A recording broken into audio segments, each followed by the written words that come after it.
un bonjour. Alexandre Lemaire et Omblin Roche. Il est 6h41 sur Europe 1. Les vacances d'été approchent et vous avez peut-être l'intention d'éviter de prendre l'avion pour des raisons économiques, mais aussi écologiques. L'école de commerce de Montpellier publie une étude sur votre perception de l'avion comme moyen de transport. Le transport aérien cherche les voies pour moins polluer. Votre invité, Alexandre, c'est Paul Chiambaretto, professeur à la Montpellier Business School et directeur de la chaire Pégase. Bonjour Paul Chiambaretto. Bonjour. La chaire Pégase est la seule en France spécialisée dans l'économie du transport aérien et de l'aérospatial. Vous venez donc de publier cette enquête sur l'innovation pour un transport aérien moins polluant. Les Français que vous avez interrogés ont été soumis à une série de questions sur le flight shame. En français, avez-vous honte de prendre l'avion? À cette question, 12% ont répondu oui. J'ai envie de dire que c'est à la fois beaucoup pour le secteur aérien et assez peu compte tenu de la prise de conscience écologique. Tout à fait. En effet, on a beaucoup tendance à parler de la honte de prendre l'avion, le flight shame. C'est quelque chose qui est très médiatisé. Et en fait, à notre grande surprise, on a pu observer que seulement 12% des Français ressentaient de la honte de prendre l'avion. Alors la honte, c'est un phénomène un peu extrême. Et on peut quand même le nuancer puisqu'on observe que malgré tout, 40% des Français cherchent à réduire leur consommation d'avion pour des raisons environnementales. Donc ça veut dire quand même qu'il y a un peu plus d'un tiers des Français qui font attention à ces enjeux environnementaux lorsqu'ils prennent l'avion, mais seulement une dizaine de pourcents qui ont véritablement honte. Ça veut dire effectivement, et c'est aussi l'objet de votre étude, que le transport aérien a toutes les bonnes raisons de développer des innovations technologiques, écologiques, Paul Chiambaretto. Alors absolument, c'est quelque chose qui est déjà fait d'ailleurs depuis plusieurs décennies par le secteur aérien parce que c'est dans l'intérêt égoïste d'une certaine façon du secteur aérien de développer ces innovations puisque de manière générale pour une compagnie aérienne, le carburant et donc les émissions de CO2, c'est le premier ou le deuxième poste de dépense. Donc en fait, ça fait des décennies que les compagnies aériennes, les constructeurs, les aéroports travaillent à la réduction de la consommation de carburant et indirectement à la réduction de la carbonation du secteur d'une certaine façon. Donc c'est quelque chose qui est fait, mais malgré tout, ça répond en plus à un besoin plus fort de la part de la société. Et ça, c'était quelque chose qui n'était pas présent il y a plusieurs décennies. Quels sont les leviers d'un point de vue technologique? Est-ce que les solutions, est-ce que la recherche s'intensifie? Est-ce que les solutions technologiques progressent pour aboutir justement à un transport aérien moins polluant? Alors il y a différents types de solutions sur lesquelles les constructeurs travaillent. Il y a principalement des solutions concernant des différents types de design d'avions, c'est-à-dire on va travailler sur des nouvelles formes d'avions qui vont avoir un aérodynamisme qui va permettre de réduire d'une certaine façon la consommation de carburant.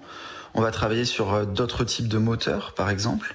On peut penser aux open rotor qui sont des espèces de moteurs à hélice en fait un peu particuliers et qui réduisent la consommation de carburant et qui font moins de bruit.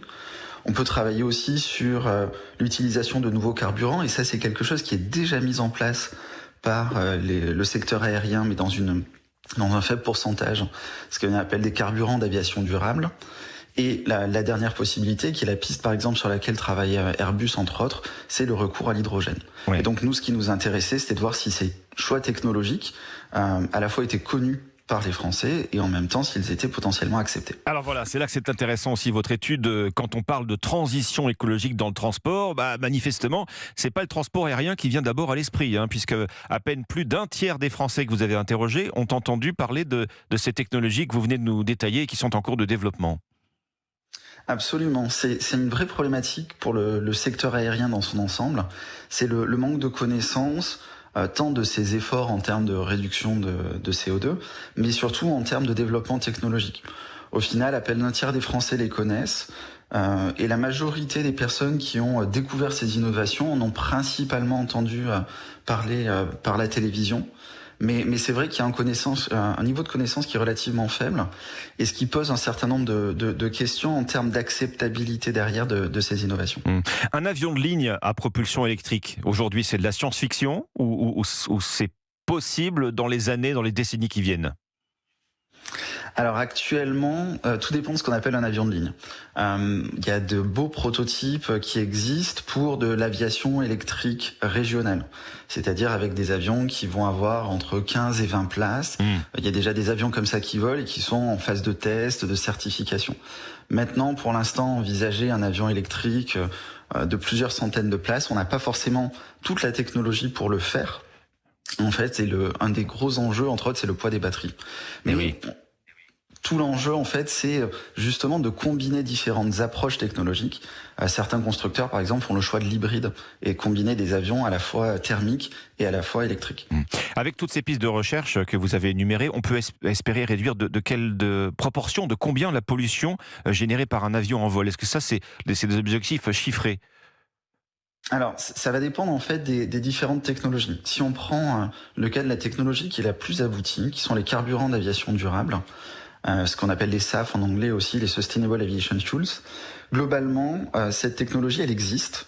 Et on sait que si on remplace du kérosène, donc du carburant classique, par ces carburants d'aviation durable, on va réduire d'à peu près 80% les émissions de CO2. 80%. Ça, c'est un objectif atteignable dans les années qui viennent, d'ici le milieu du siècle. Ouais.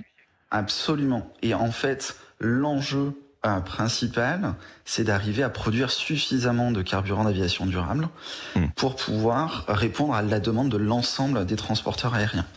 Et le deuxième défi, c'est le prix aussi de ces carburants d'aviation durable, qui par exemple en France sont 3 à 5 fois plus chers que du kérosène classique. Alors, puisque vous parlez de prix, Paul Chiambaretto, le prix du billet d'avion, ça donne quoi avec toutes ces innovations, toutes ces nouveautés technologiques?